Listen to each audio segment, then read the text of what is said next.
Another school year is about to start, but with new protocols and system due to the current pandemic. Here, you will see the new normal of education under the printed modular distance learning. Ladies and gentlemen, this is Tagum Sur National High School in its simulation of learning delivery modality for school year 2020 to 2021.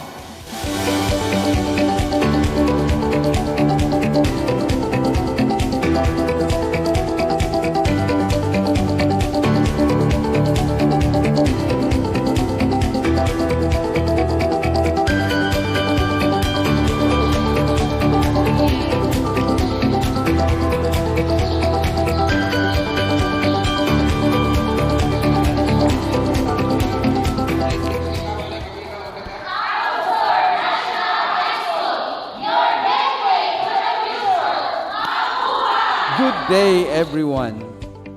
Welcome to Tagum Sur National High School, your gateway to the future. What you are about to witness is the simulation of the chosen modality conducted pursuant to the Division Memorandum Number 292, Series of 2020.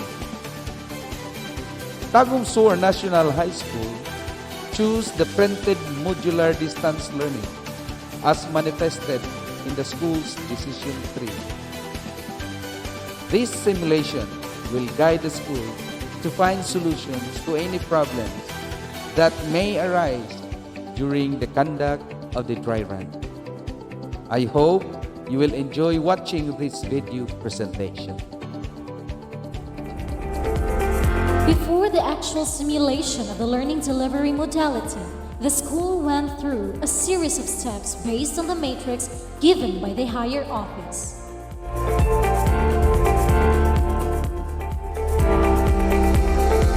First, the school communicated a school learning continuity plan or SLCP to its stakeholders. The plan was made and aligned based on the new Brigada Escuela guidelines.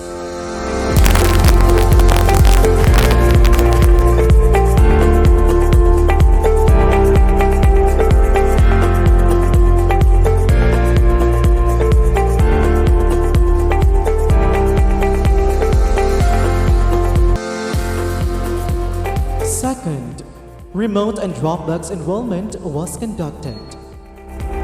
This type of enrollment processes the registering of learners without face-to-face interaction.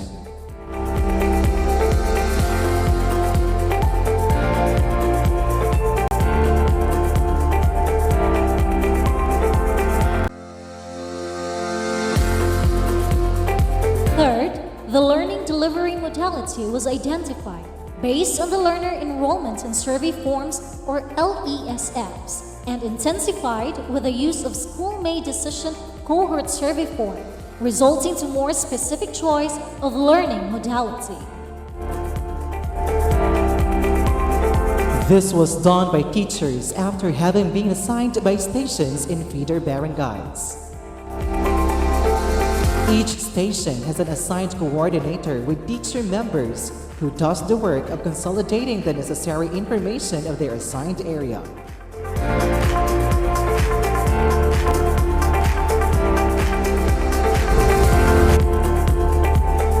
Gathering the unified LESFs provided by the central office directed to the accounting of the number of students, which led to sectioning them according to their grade level. As sections were identified, class program was directly created.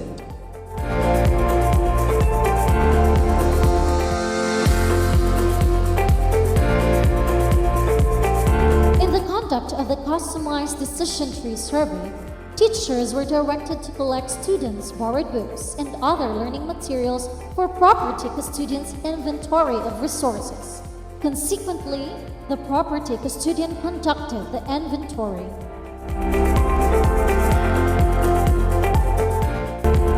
Since Tagum Sur National High School belongs to a large category of schools, it has feeder barangays where a lot of its students hailed from.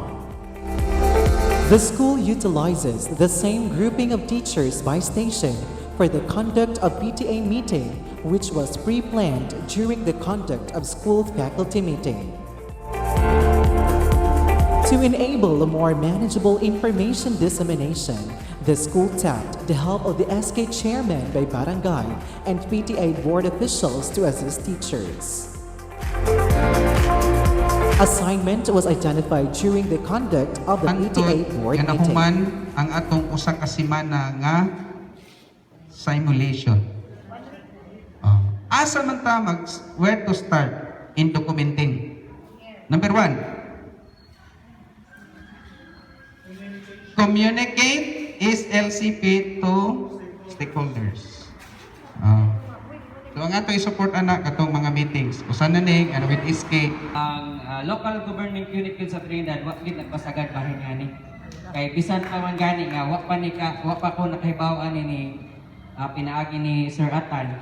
Kanang nagplano na gid may nga ni kay last meeting namo evaluate yun ako ng SK sa kada barangay. Is ang kuan gyud nila concern is kining educational supplies and materials. So mga to akong gikuan gi-istorya na ko si Kagawad Joan bahin nga ni kay kami may kauban ani sa committee ba sa Youth and Sports Development kay akong vice chairman. So ang among gihimo gid nga project proposal is para gid aning gadgets. After which, the general PTA meeting followed by station highlighting the implementation of printed modular distance learning as the preferred modality together with other agenda. Moreover, orientation of the new normal of educational system was done.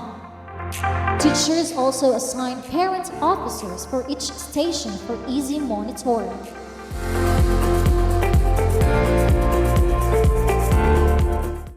Abli sa mga nominasyon para sa station leader.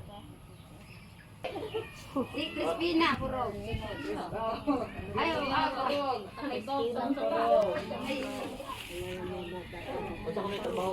Trabahoon, anak. Kanang mga bata na bay nakuhang module, nakahuli na ba, kung sa'y mga update sa mga maestra, o ma'am, kanus aon sa baning mga module ma'am, ano sa baning iuli, ano sa baning kuhaon, o marag, kung sa ato pa, ikaw mo'y anong direct contact sa stasyon din Meeting unsa may makaistorya nimo unsa may imong gibati human nimo madungog ang mga gipanghisgutan sa atong meeting te. Excited nga kulba. Excited nga kulba. Nga nang gikulbaan man ka te. Kana excited kay ug unsay mahitabo, unsay mapurma, unsay kanang makuha nga mga kuan sa ako ang bata nya kanang kulba basig daghang mga pero ba basig kanang gamay rag makatunan di tanan nga leksyon akong ma-assist mga unana nagdako jud kayo ni nga challenge sa mga ginikanan kay una may maghimog magtudlo sa mga bata so dugang sad ni namo nga trabahoon so muna tabang lang jud ta mga ginikanan ato yung himuon ang atong responsibilidad sa atong mga kabataan kay kaayuhan raman pud ni natong tanan ug sa atong mga bag-ong kabataan karon. Information dissemination by the school principal was also done to each feeder barangay during their regular sessions.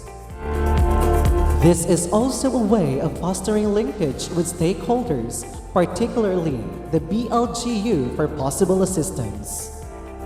Tugutan ko ninyo kagaan ko yung time karon. Okay? So doon ako pag-report base sa resulta sa survey ang angayan sa Tagum Sur High School dirita sa distance learning. So distance ta. Sa distance na ay duha ka klase. Ang distance nga module ug distance nga online. No? So moritas distance nga online internet sa yun ta problema bisag dis barangay gani no nagkinahanglan ta pero bakyo. Mga itong pag-analyze na mo, dito kita paingon sa gitawag o distance learning modular or printed.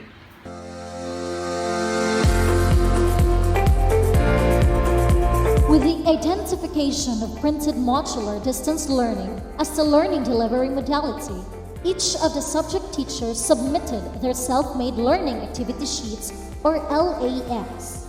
Immediately, these were reproduced by our administrative assistants.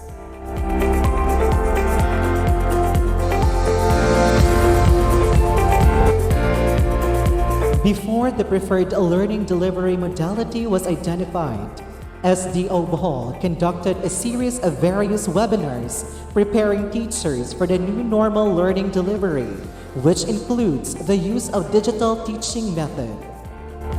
As an output of the said webinars, teachers were required to submit their digital learning material by subject handled. This is in case digital learning delivery be chosen. As part of teachers' planning, and to guide parents of their roles regarding the printed modular distance learning, weekly plan based on most essential learning competencies or MELC, parents' guide, and checklist were created.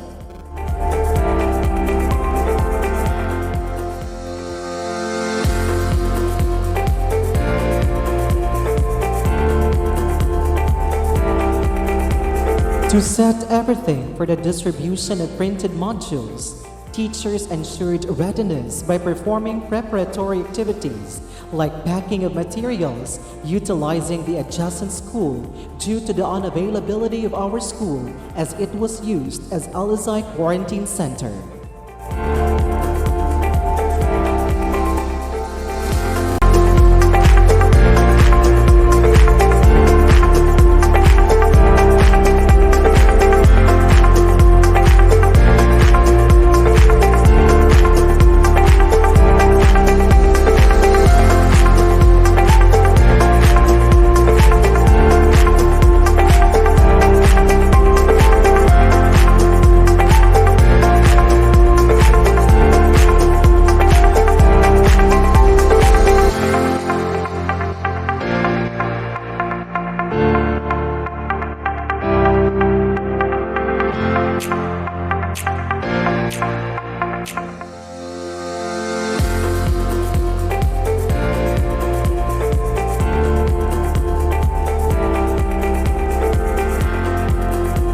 Distribution of materials started with a formal jump-off at Barangay Tagum Sur Gymnasium. Here, per station group of teachers proceeded to their assigned area for the actual distribution where parents waited as pre-informed during the by-station PTA meeting adhering to IATF protocol as stressed out during the orientation.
As scheduled in the class program, students are to start answering the activity sheets by Monday.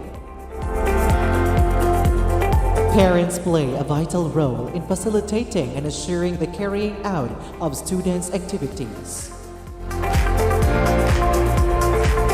To help in the monitoring, SQ officials and members of the BLGU conducted their own monitoring through calls and texts in support to the teachers.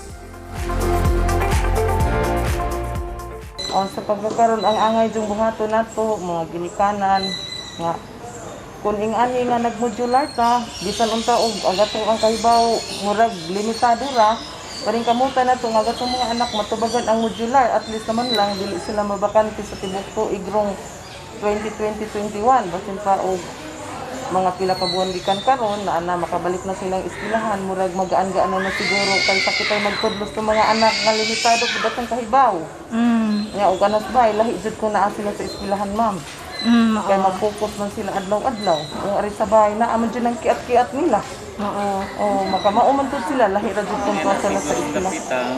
Kami na naman may mga trabahong basa. So inigi ka na mo amo lang siguro sila nga kanang kaybaon nga nakaybaon naman sila na may gipanghatag na time. So inig-uli na mo amo na lang kung paluapon among sikon na human na ba ng ilahang gipang-ansiran sa ilahang mga gipanghatag nga time nga ng adlaw o sa sunod nga adlaw kay aron inig ka Biyernes mag-review na lang siya o nga mapass na pod sa kanang mga teacher ang makakuha na pod og bag-ong module. Hello. Kanang good afternoon di ate. Si Ma'am Fatima nite advisor ni John Kenneth Cornisio sa Tagum Sur. Ote. Mangutan na ron takote kay alas 2 naman ron. Mangutan ako og unsa na iyahang subject nga giansiran. Very good te. Salamat kaayo, maadyo noon kay nag-answer siya.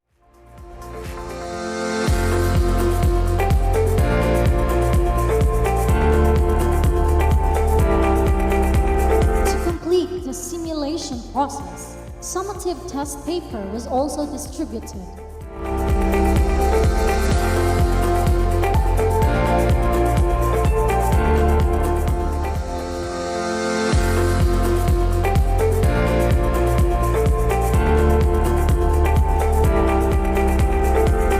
After a whole week of activity compliance and monitoring, submission of outputs to the same station was done by parents.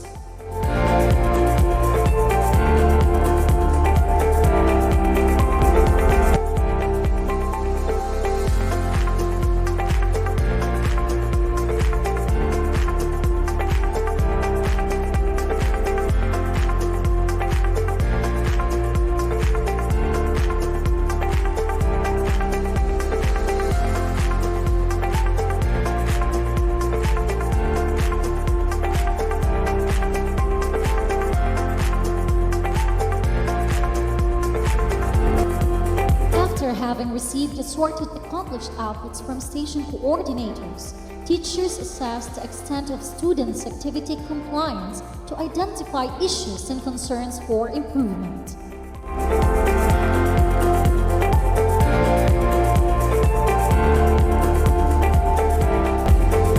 For the discussion of what went wrong and what went right during the simulation, communication of assessment results and conduct of simulation feedback were carried. Nga 90% tingali among learning activity sheet nga distributed kay naiduha ka mga bata nga wa nakakuha kay transfer of residence sila.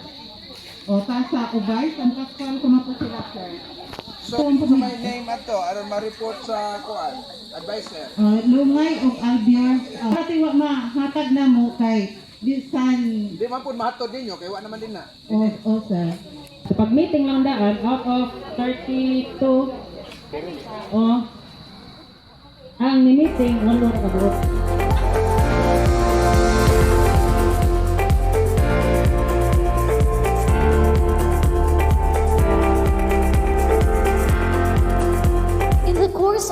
simulation process, constant monitoring and evaluation was done by the school OICs and principal to keep track of what's really happening in the field for immediate action.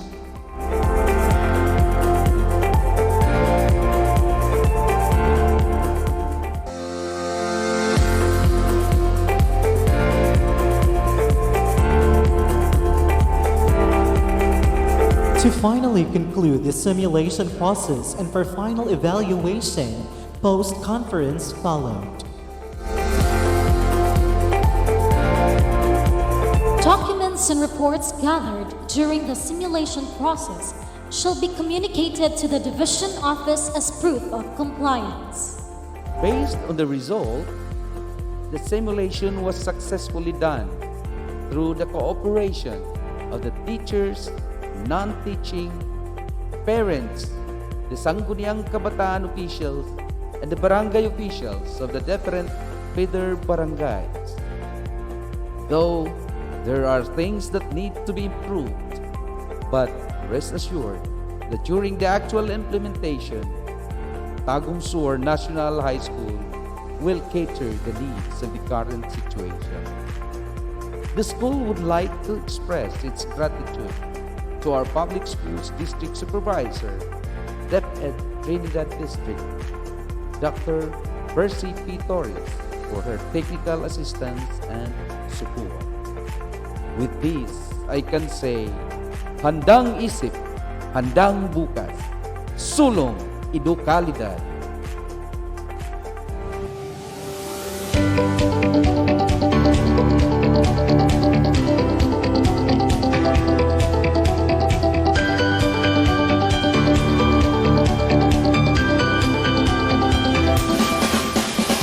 Para sa bata, Para sa bayan, sulong edukalidad. This is the simulation of a learning delivery modality for school year 2020 to 2021 of Tagum Sur National High School. your gateway to the future.